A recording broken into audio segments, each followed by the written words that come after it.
All right, so today I'm going to continue a series that I've only, recently started. I've got one video in that series, which is Heroes of the Ska Scene.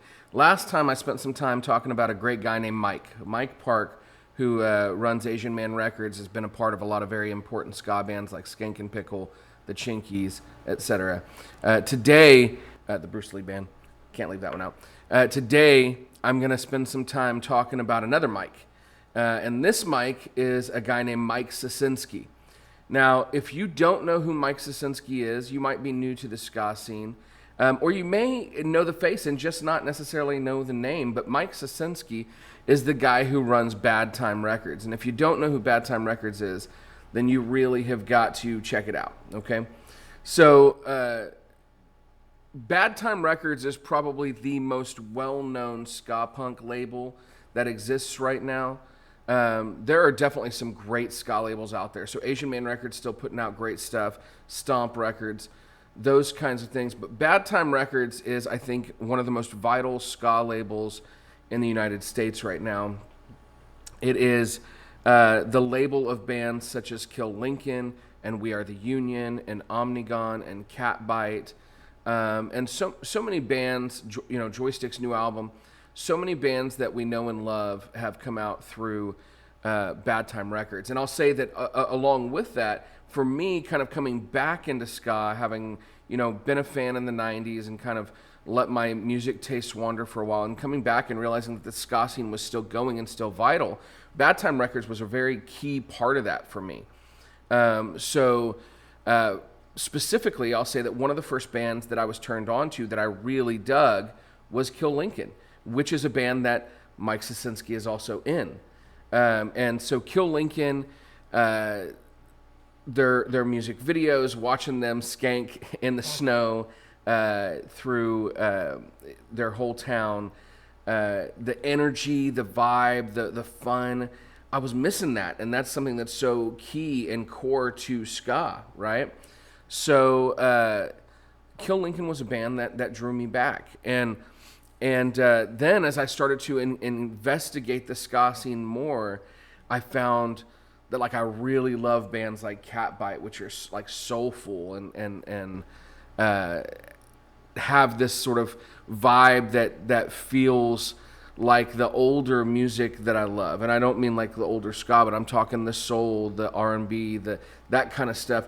It has a little bit of that vibe in it, and I just really, really dug it a lot.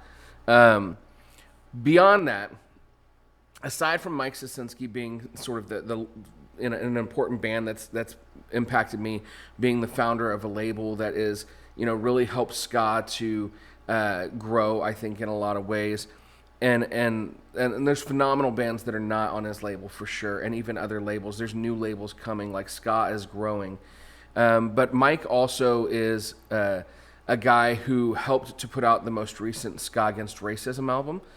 Which I really, really dug. Ska Against Racism, I've talked about it before, but the Ska Against Racism tour that Mike Park did in the 90s was immensely impactful to me on a personal level. And so as we were seeing things like the death of George Floyd, and even previous to that in the news, and being the adoptive father of a couple beautiful black children, racism is an issue that's very near and dear to my heart. I really want to help to fight racism in this lifetime. And so that the sort of coming together of Mike Park and Mike Sosinski to create the new Ska Against Racism album is genuinely probably one of the most impactful things in my new engagement in the ska scene. And I missed it. I missed out on buying the vinyl record. I'm killing myself for it. I just couldn't afford it at the time. I did buy a digital copy off Bandcamp, and you still can, and you should, because money goes to a great cause. But Mike, from all the interviews that I've seen with him, from the seeing him do album launches, seems like a great guy who's genuinely passionate about the music that he's helping to put out. He cares about the community. He cares about the other bands. And I think he's a part of why the ska scene is as familial as it is. I'm thankful for the work that Mike does, and I consider him a hero. and I like a lot of bands on Bad Time Records, and will continue to listen to them. I've got pre-orders out right now for Joystick and We Are the Union's new album. Both of those are Bad Time. If you haven't heard them, you should really check them out. And I just want to say too, even with the We Are the Union, one of the things that Bad Time Records stands for, that Asian Man Records stands for, that the ska scene really stands for, is that it's a very open and welcoming scene. It's as I have seen almost no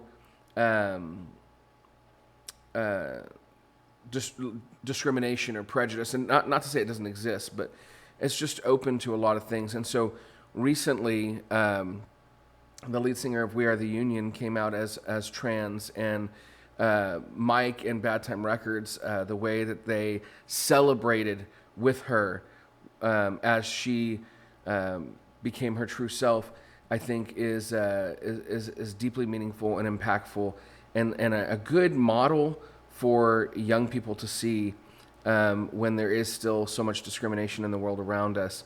That the ska scene is a scene that says you're welcome here, we love you at who you are, and I think that's super cool. So I'm celebrating Mike. I'm celebrating Bad Time Records, We Are the Union, Reed. I'm celebrating all those things. They're all making our world better, I think. So I got to wrap this up. I'm gushing here, but I can't say enough about how thankful I am for people like Mike Sosinski and the music and Kill Lincoln, who are one of the bands that brought me back.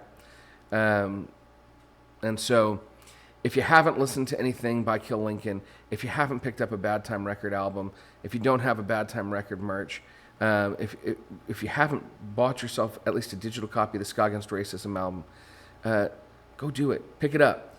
And Mike Sosinski, thank you for all that you do.